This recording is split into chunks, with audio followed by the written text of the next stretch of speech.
الحمد لله الذي هدانا لهذا وما كنا لنهتدي لولا أن هدانا الله والصلاة والسلام على رسوله الكريم وإمام الموحدين وعلى آله وصحبه أجمعين. أما بعد، السلام عليكم ورحمة الله وبركاته. بإذن الله سبحانه وتعالى این قسمتی 12مین صحبت ما در کشف شبهات اهل بدعت و جواب مرجئه ها در مسئله العذر بالجهل است. بله، ما در 11 حلقه ها و صحبت های گذشته بسیار مشکلی های اونها، خطا فهمی های اونها، کج فهمی های اونها، مخالفت این اهل بدعت نسبت سلف صالح و شبهاتی که دارند جواب دادیم و به شما بیان کردیم که کسایی که مشرک را مسلمان میدانند به خود بعضی از حجت‌های ضعیف و بعضی از شبهات دارند. حدیث صحیح است، آیت قرآن را می آورند که قطعیاً قبول است، با که در این مسئله هیچ سخنی نیست، اما در فهم آیت و در فهم حدیث کجروی می کنند، منحرف می شوند و قرآن و سنت را با فهم سلف صالح نمی فهمند، بلکه با فهم خود یا با فهم اهل بدعت می فهمند. همین چیزها سبب شده که به مشرک عذر می دهند. جهل را در شرک اکبر و کفر اکبر عذر می دارند، یا که تعویل را در شرک اکبر کفر اکبر عذر می دارند. جهل چیست؟ جهل این است که یک کسی نفهمیده، ندانسته به کسی دیگر تقلید بکند، سخن کسی دیگر را بگیرد و پیروی از همون بکند و شرک اکبر را انجام بدهد. مشرک است، گرچه نفهمید مشرک است. تعویل چیست؟ کسی یک عملی شرک را یا یک کفر اکبر را انجام بدهد و گمان کند که این عملش ثواب دارد، این عملش عملی خوب است. این تعویل است، یعنی عملی شرک اکبر و کفر اکبر را تعویل کرده فکر میکند که این عبادت است. این هم به شرک اکبر کفر اکبر واقع شده است. شرک اکبر و کفر اکبر این دو گناه بزرگ است که از همه سخت‌ترین نهی شده ها، بزرگترین نهی شده ها از جانب الله سبحانه و تعالی است و در این موضوع جهل و تعویل آدم جاهل یا آدم مؤول عذر ندارد. چه که در این مسئله شیخ الاسلام ابن تیمیه، ابن القیم الجوزی، محمد ابن عبدالوهاب و دیگر از علمای نجد، عبدالرحمن ابن حسن و سلیمان ابن عبدالله و اسحاق در کتاب تکفیر المعین و سلیمان السحمان و علی بن خدیر الخدیر و دیگر از علمای معاصرین زیاد صحبت کردند و ما در این مسائل صحبت‌های زیادی را در 11 حلقه گذشته بیان نمودیم.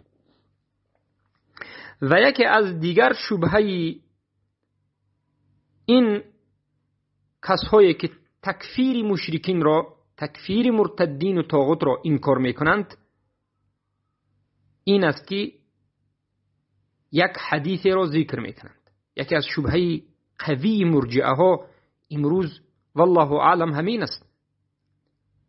بسیار مردم عام را، بسیار برادران و خواهران را به همین شبهه گرفتار کردند. شبهه چیست؟ میگویند که شما حق ندارید که تکفیر بکنید. این کسی که لا اله الا الله میگوید، نماز میخواند، شرک اکبر کند، هم شما حق ندارید تکفیر کنید، چرا که اگر به ناگاه شما این را تکفیر کنید و این کافر نباشد، خودتون کافر مرتد میشوید. همین شبهه رو میارند و دلیل میارند حدیث پیامبر صلی الله علیه و سلم را که البته در متفق علیه ذکر شده است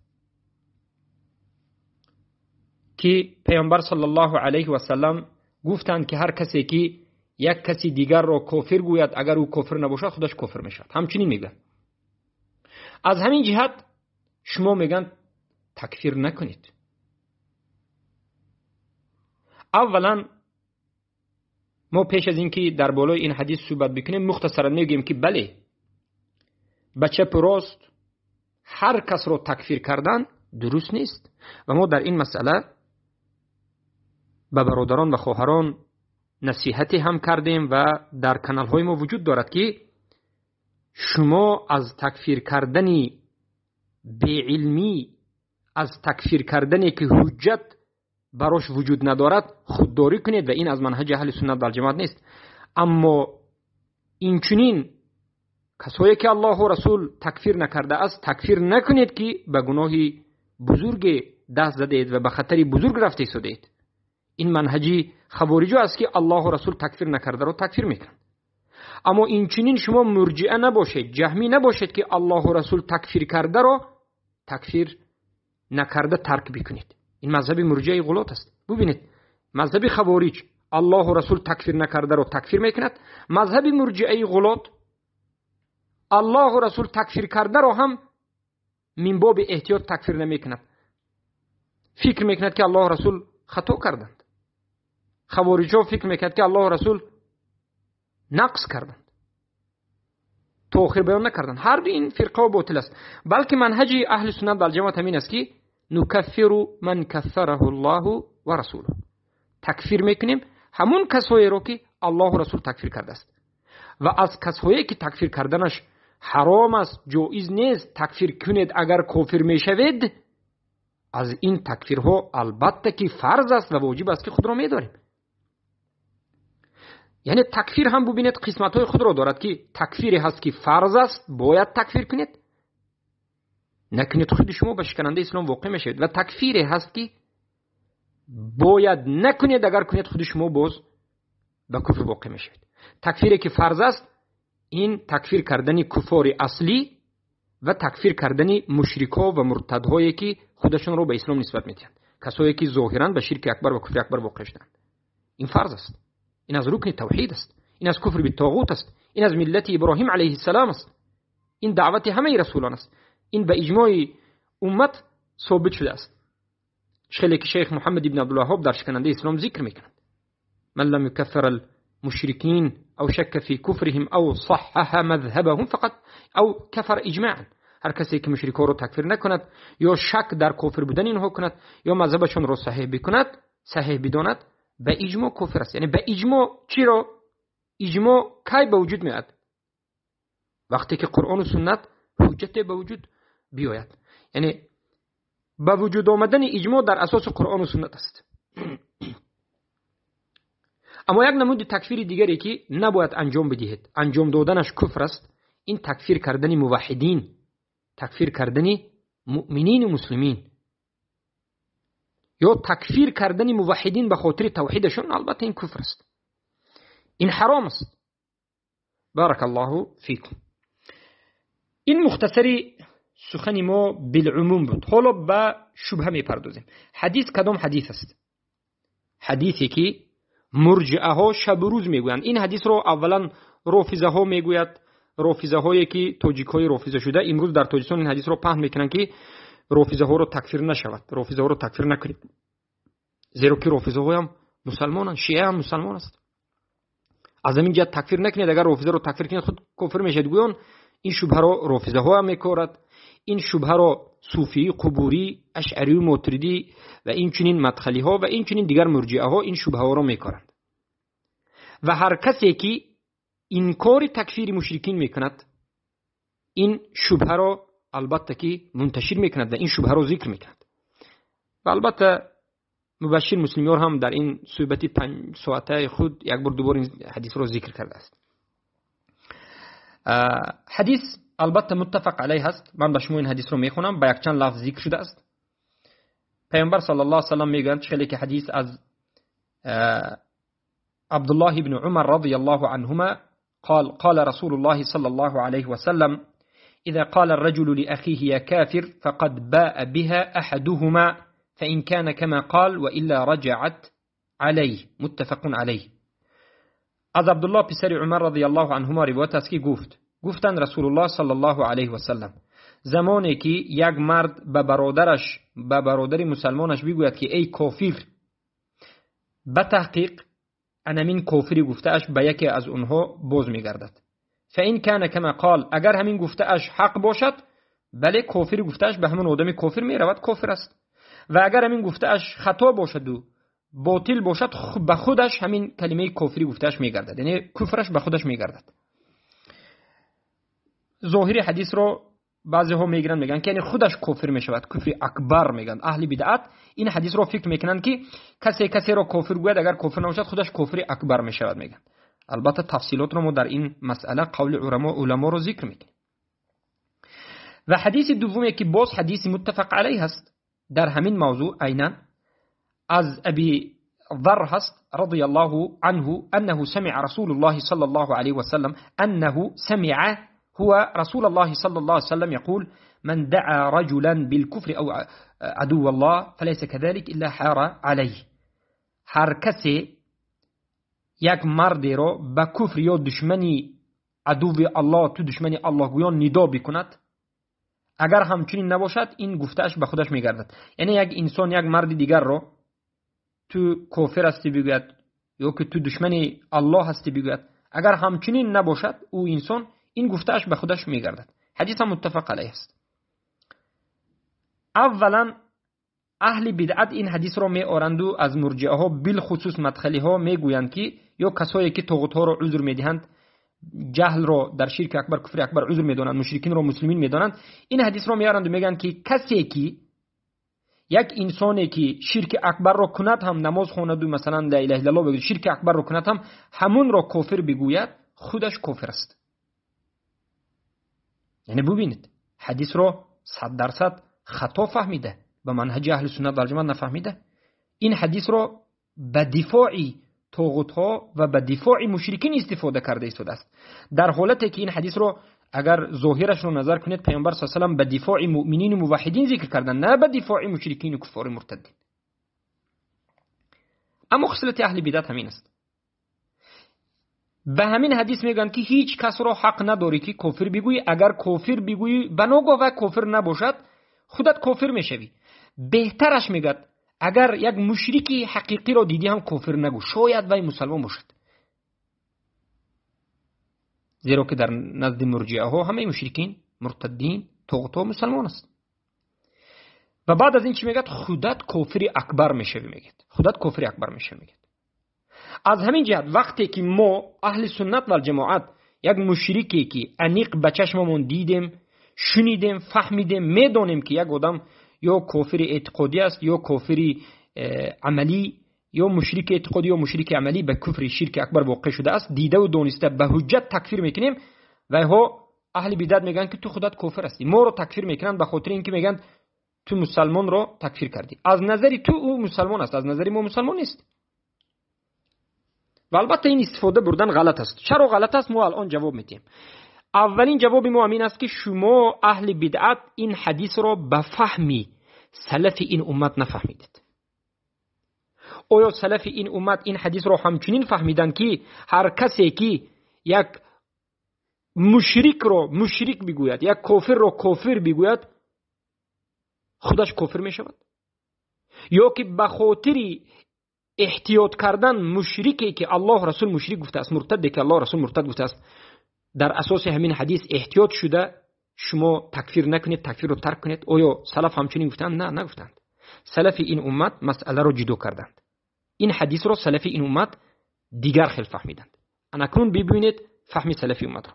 سلف این امت گفتند کسایی که الله رسول تکفیر کرده است، مشرکانی که شرکشان ظاهر است، آشکار است، واضح است، میبینید.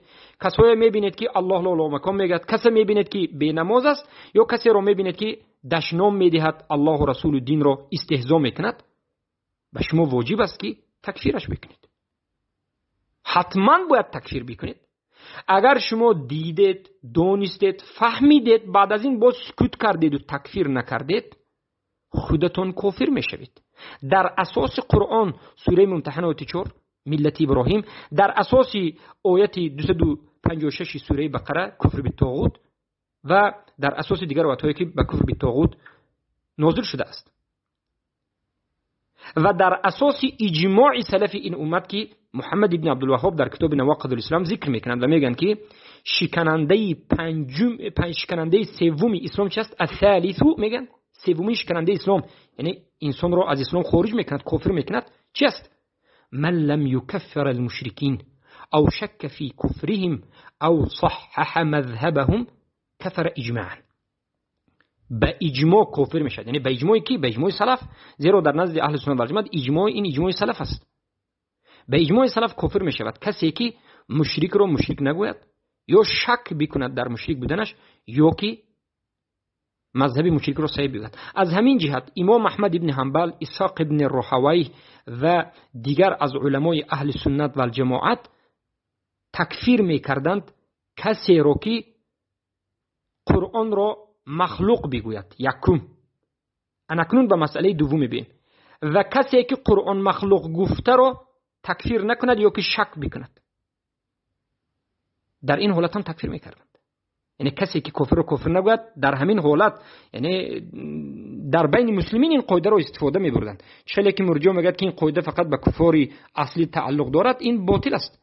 و چه که مرجع میگه هر کسی که این قاعده رو به مسلمانان، یعنی کسایی که به شرک اکبر یا کفر اکبر در دایره اسلام بوده ها نسبت بدهد یا استفاده برد، خوارج است. پس امام احمد ابن حنبل رو، اسحاق ابن راهوی رو، امام شافعی رو و دیگر همه علمای اهل سنتی که در سلف این اومده بودن همه رو خوارج گفته است.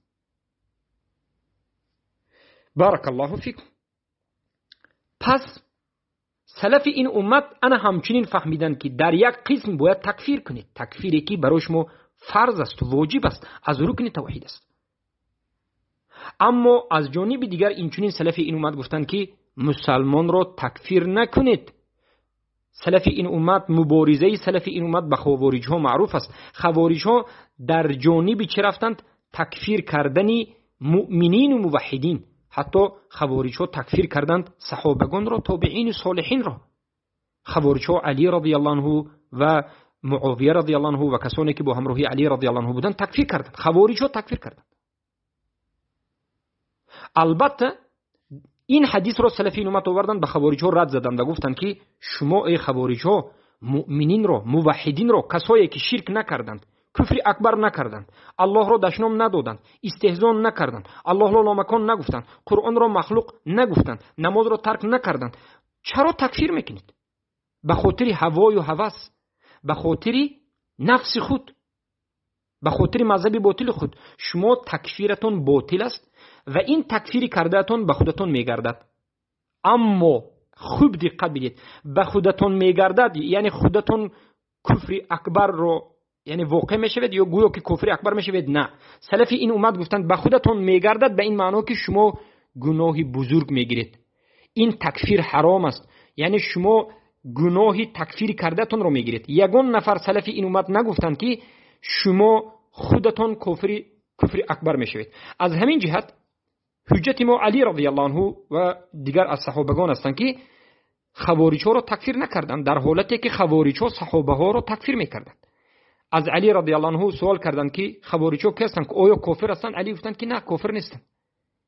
اینها برادران ما هستند که به بالای ما بغی کردند، یعنی به بالای ما سرکشی کردند از ما و به ما یعنی ظلم کردند. علی رضی الله عنه خوارج ها را اجازه دادند که در بین مسلمان های همون وقت زندگی بکند، نماز خواند. حتی گفتند که بیایید با همراهی ما جهاد روید. حتی غنیمه رو تقسیم میکردند، به خوارج ها میدادند، خوارج ها رو تکفیر نمیکردند. البته بعضی از سلف هستند که یکی از فرقه های ازارقه خوارج رو تکفیر کردند، لیکن تکفیرشون نه به خاطر اینکه شما تکفیر میکنید صالحین رو گفته. یعنی فهم حدیث رو خوب درک بکنید. سلف این امت این حدیث رو نفهمیدن که هر کسی که مؤمن رو تکفیر کند خودش هم کافر اکبر میشد، نفهمیدن. اگر همین چنین میفهمیدن علی رضی الله عنه چرا خوارج رو تکفیر نکردند، در حالی که خوارج صحابه رو تکفیر میکرد؟ من باب اولا به این حدیث خوارج ها باید داخل میشد، زیرا که خوارج ها از همه افضل ترین امت رو تکفیر کرد، اجتهاد کرد، غلط کرد، خطا کرد، گمراه شد. خوارج ها گمراه شک نیست، اما علی رضی الله عنه تکفیر نکرد. پس معنای این حدیث رو علما چی میگند؟ میگند که این حدیث شما رو تحذیر میکند، باز میدارد، بیم میدهد و بیان میکند که حرام است تکفیر کردن به حجت، تکفیر کردنه که در حالت غضب، به خاطر غضب، مثلا به یک انسان مؤمن و موحد، شما برادر خودتون است، یک برادری که مؤمن است، موحد است، شما در یک مسئله دنیوی می جنگید، اما از قهر و غضب کافرش میگوید. این چنین حادثه هست. یک دو مؤمن و موحد با هم دیگر جنگ میکنن، شاید دیگر رو کافر و دشمن الله و همچنین گویند، دشنام، همچون دشنام استفاده میبرند. انا این حدیث از همین خیل واقعه ها شما رو برحذر میدارد.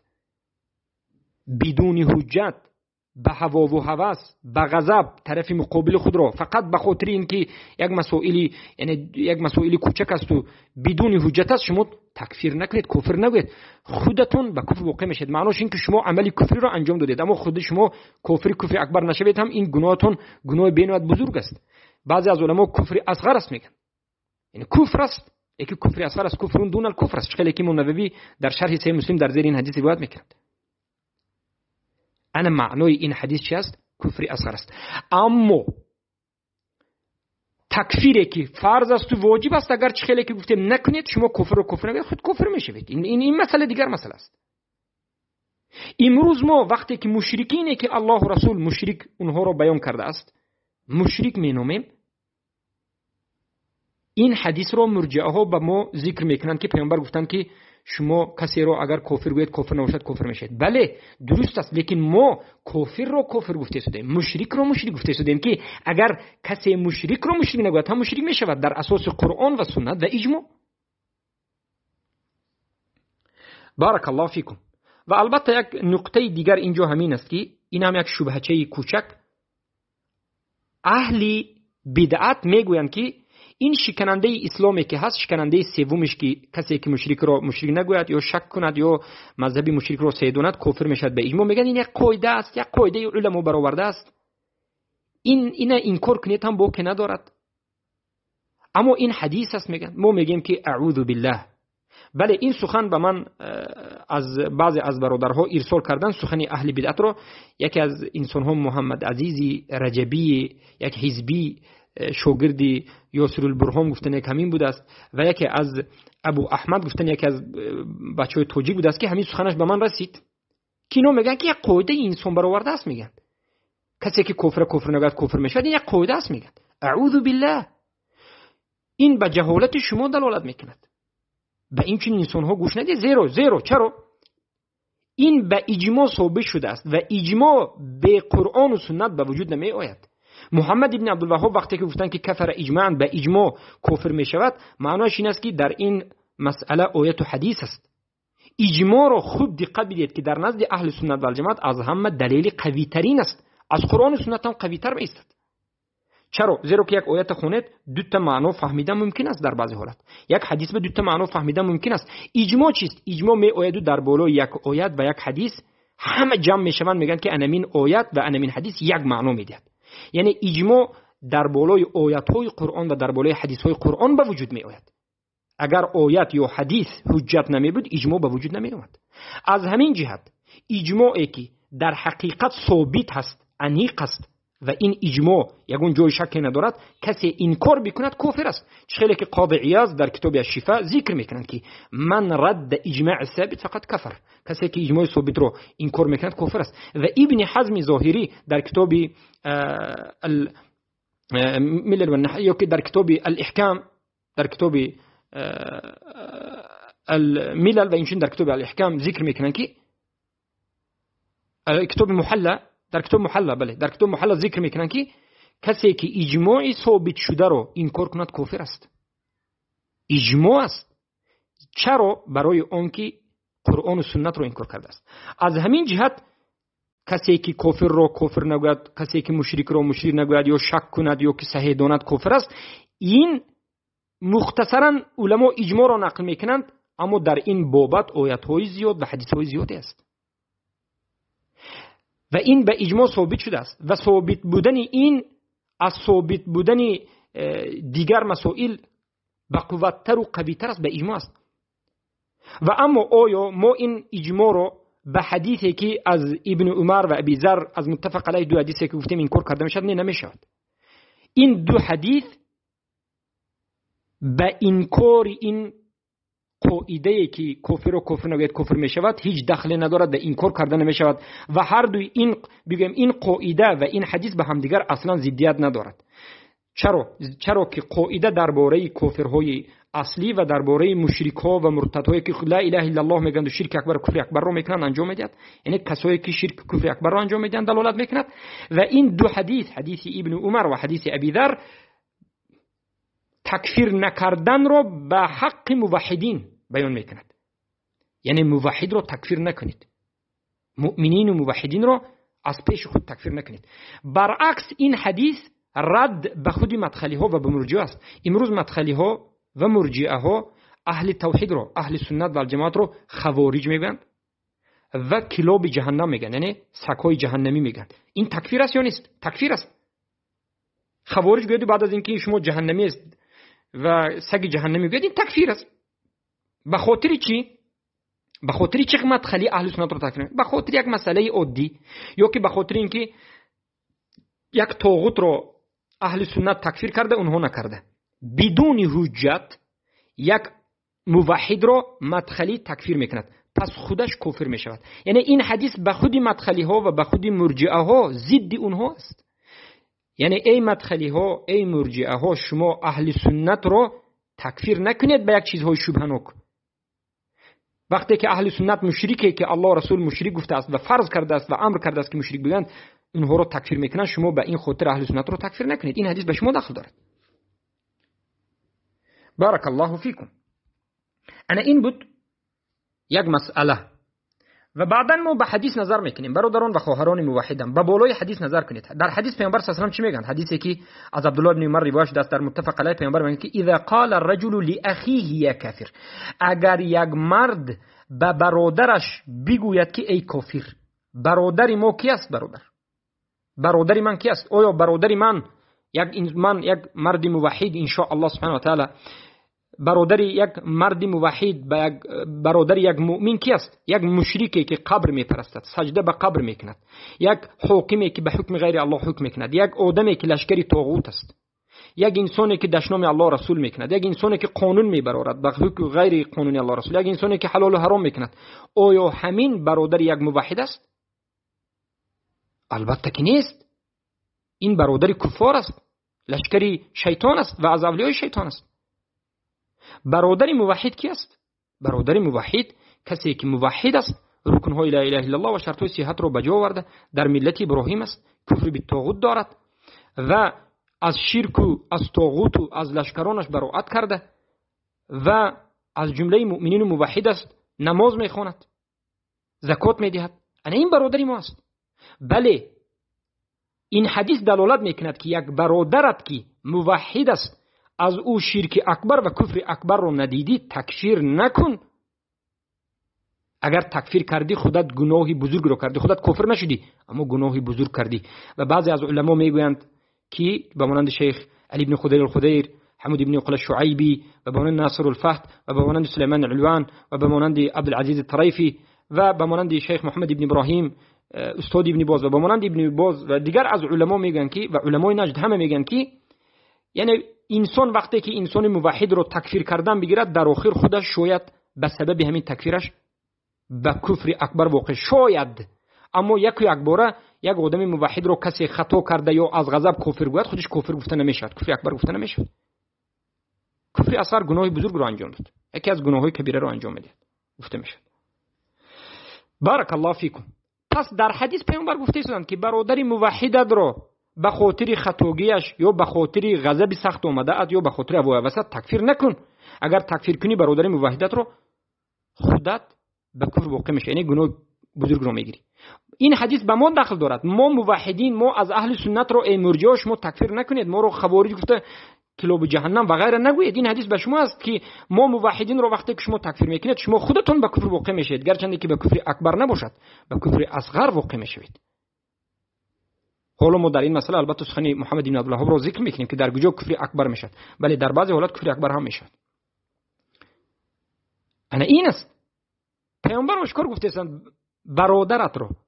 الله در قرآن میگه در سوره توبه در دو جاش فإن تابوا، اگر توبه کنند یعنی شرک ترک کنند، به همین شرک دیگه نروند، و اقاموا الصلاة و نماز خوانند، و اتوا الزکات و نماز خوانند و زکات بدهند فاخوانکم فی الدین و برادران شما در دین هستند. ما هم میبینیم کسی که شرک اکبر نکند، کفر اکبر نکند و نماز خواند و زکات بدهد، این برادر ما در دین است. ما اینا تکفیر نمیکنیم. اما کسی که شرک اکبر رو کند به ما واجب است. خیلی که ابو محمد البربهاری 329 هجری وفات کرده میگن که واجب است که وقتی که ذبح به غیر الله کرد، نذر به غیر الله کرد، به تو واجب است که تکفیرش کنی، از اسلام بیرونش بکنی. و همون قاعده ای که ذکر کردیم اجماع است، اگر دیده و دونسته تکفیر نکنه خودت کافر میشی در اساس ملت ابراهیم و کفر بالطاغوت و در اساس اینکه تکفیر مشرکین این رکن توحید است، اصلش رکن توحید است. بارک الله فیکم. انا این است فهمی صحیح، این است فهمی صحیح. این چنین یک برادر موحد، یک انسان مسلمان رو بیند که یک کفر رو کرده شده است، یک شرک رو کرده شده است، اجتهاد کند و از سبب اجتهاد یک مسلمان رو تکفیر کند، یک مسلمان رو کافر گوید از سبب اجتهاد، نه از سبب هوا و هوس، نه بلکه از سبب اجتهاد یک کفر رو دید تکفیر کرد. اما این در این بالای کفر نباید تکفیر میکرد، اما خطا کرد و تکفیر کرد. در این حالت این انسان اصلا گناهی اصغر را هم نمیگیرد، یعنی بگویم کفر دون الکفر هم نمیشود. این انسان اصلا گناه نمیگیرد. این اجتهاد کرد و فکر کرد در حقیقت یک کفر رو انجام داد. اما این مسئله تکفیر مسئله هست که نباید در همه مسئله اجتهاد کنند و یعنی واقع شوند، لیکن بناگاه همچنین شود، بناگاه همچنین شود. البته ما وقتی که تکفیر میکنیم شما بدونید که ما مشرکین رو تکفیر میکنیم.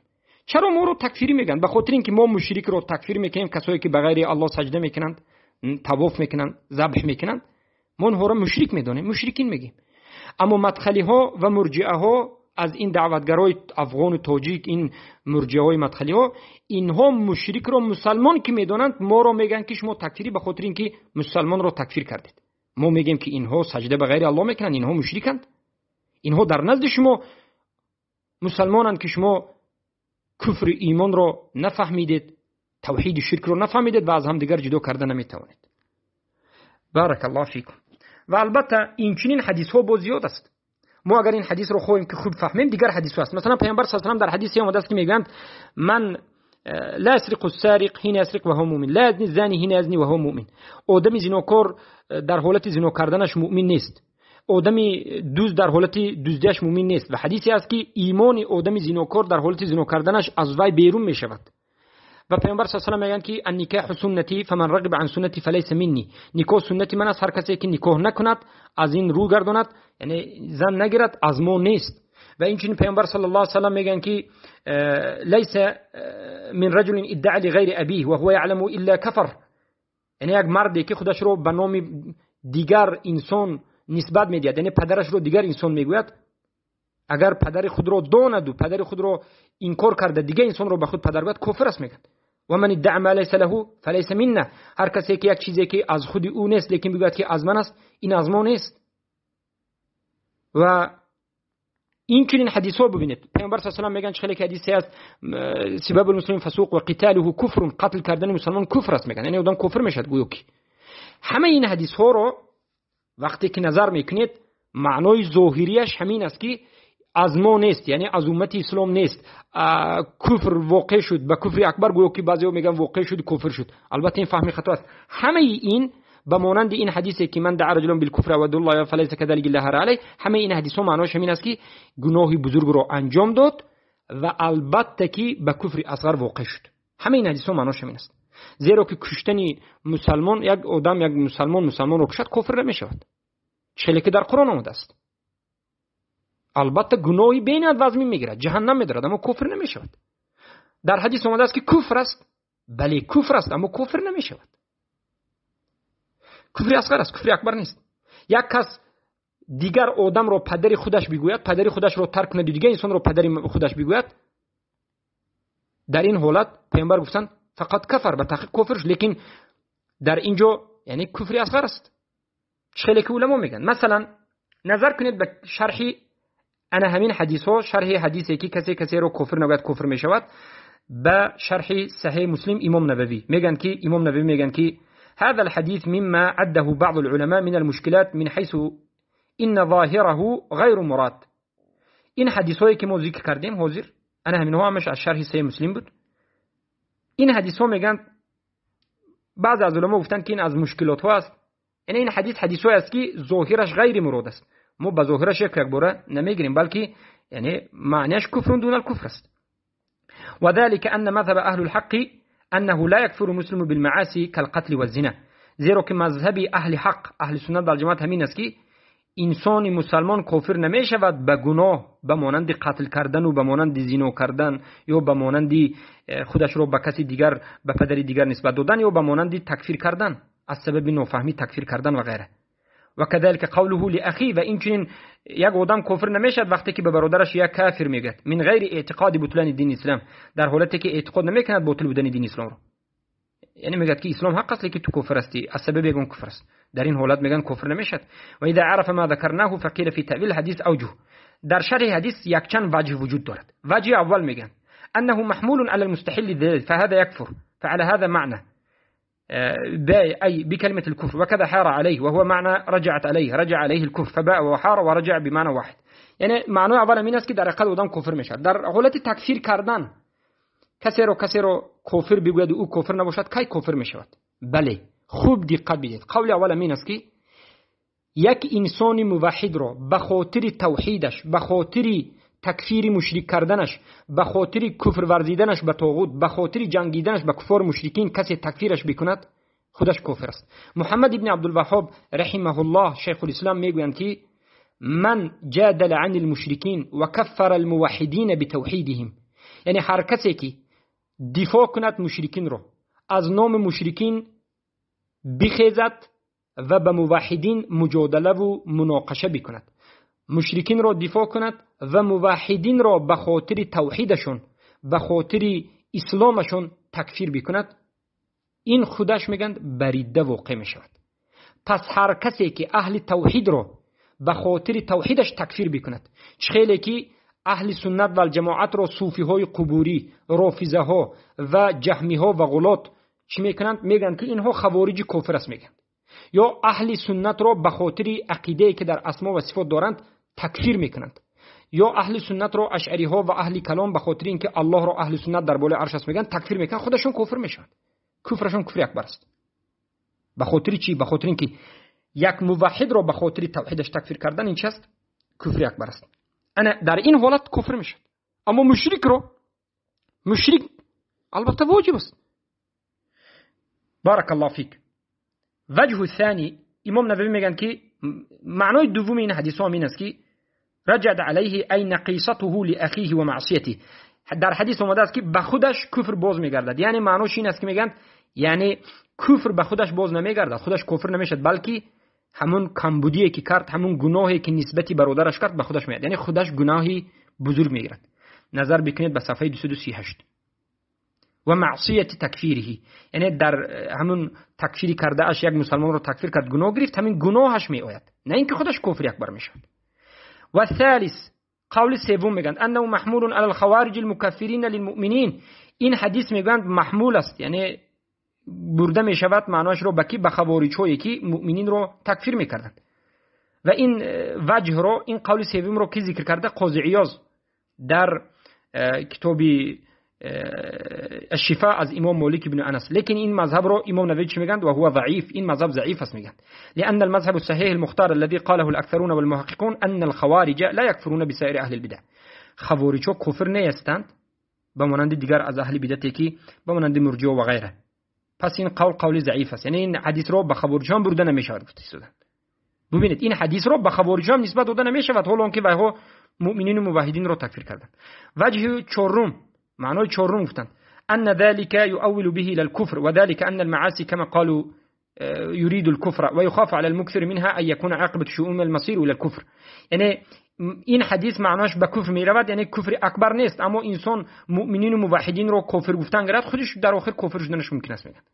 ويؤيد هذا الوجه ما جاء في رواية لأبي عوانة الإسفراني في كتاب المخرج على صحيح مسلم فإن كان كما قال وإلا فقد باء بالكفر وفي رواية إذا قال لأخيه كفر وجب على أحدهما. یعنی به کفر اکبر باز نمیگردد، بلکه انسانی که بسیار میگوید، خیلی که سخن بعضی از علما رو در اول گفتیم، به خودش یعنی در آینده ترسیده می شود که شاید به کفر رود. وجه الخامس يعني قول پنجم يوكي وجه پنجم معناه فقد رجع عليه تكفيره فليس الراجع حقيقة الكفر بل التكفير لكونه جعل أخاه المؤمن كافرا فكونه كفر نفسه إما لأنه كفر من هو مثله وإما لأنه كفر من لا يكفر إلا كافر يعتقد بطلان دين الإسلام والله أعلم. يعني در این حالت هم این کفر نمی شود. امام نووی در زیر این حدیث ابن عمر و ابی ذر میگویند که در یگان حالت هم کسی که یک آدم مسلمان را کافر گوید خطا کرده باشد یا یگون در حالت غضبش باشد هم خودش کفر اکبر نمیگیرد، از ملت اسلام بیرون نمیشود، بلکه این مسلمان است اما گناه عظیم میگیرد. نباید کافر موحد یک برادر موحد رو در حالت غضب در حالت این و آن تکفیر کنید یا تکفیر کردن رو بازی بکنید. اما یک آدم موحد رو به خاطر توحیدش تکفیر کردن البته آدم کفر اکبر میشود. به خاطر توحیدش تکفیر کردن کفر اکبر میشود. و جواب ابن باز رو میبینیم. به ابن باز همین حدیث رو سوال دادند و گفتند که آیا کسی که یک برادر مسلمانش رو کافر میگوید خودش کفر اکبر میشود یا نه؟ ابن باز جواب دادند که هذا اللفظ لا اعرف ولكن معناه صحيح فقد قال من قال لاخيه يا عدو الله او قال يا كافر فقد باء به احدهما يعني اذا لم يكن من قيل له ذلك صالحا لها رجعت الى من قال فلا يجوز للمسلم ان يكفر اخاه. جایز نیست برای مسلمان، حرام است برای مسلمان، یک گناه بزرگ است برای مسلمان که یک برادر مسلمان دیگرش رو به یگون مکفر به یگون مناط کفر تکفیر کند. یعنی کفر ندید، کفر اکبر شرک اکبر ندید اما تکفیر کرد برادر مسلمانش. این جایز نیست، حرام است. ولا ان یقول یا عدو الله و دشمن الله هم نگوید، ولا یا فاجر الا بدلیل یا فاجر هم نگوید مگرم با دلیل. یعنی دلیل باشد گفتم باید بگویید، اگر دلیل باشد میگویید اما دلیل نباشد نباید بگویید. فاذا رمى اخاه بالكفر وليس كذلك رجع الیه. اگر برادر مسلمانش رو به دلیل کسی که کافر یا دشمن الله گفت خودش میگردد. والمعنى التحذير، اما معنای خودش میگردد این نه که خودش کافر اکبر میشد، معناش تحذیر است، یعنی نگفتن است، شما نباید بگویید. یعنی ليس معناه انه كفر اکبر، معناش این نیست که شما خود شما کفر اکبر میشید، بل معناه التحذير من هذا الكلام السيء. بلکه پیامبر با همین راه به شما فهمانیده شدند که نکنید برادر مسلمان رو به دلیل تکفیر نکنید، این کاری بد است. و ان صاحب علی خطر عظیم، و هر کسی که به دلیل به حجت یک مسلمان رو تکفیر میکند به خطری بزرگ گرفتار میشود. اذا قاله لاخی، زمانی که به برادر مسلمانش به حجت تکفیر میکند. فینبغی حفظ اللسان و الا يتكلم الا عن بصیره، و ضرور است که زبان همو نگه بداریم و بدون بصیره یعنی بدون علم و بدون حجت سخن نکنیم. بارک الله فیکم و حیاکم الله بیاکم. با همین این شبهه به شما 100% بیان گشت که معنای این حدیث رو خیلی که اهل بدعت میگویند همچنین نیست، بلکه بر ضد خودشون است. حیاکم الله بیاکم.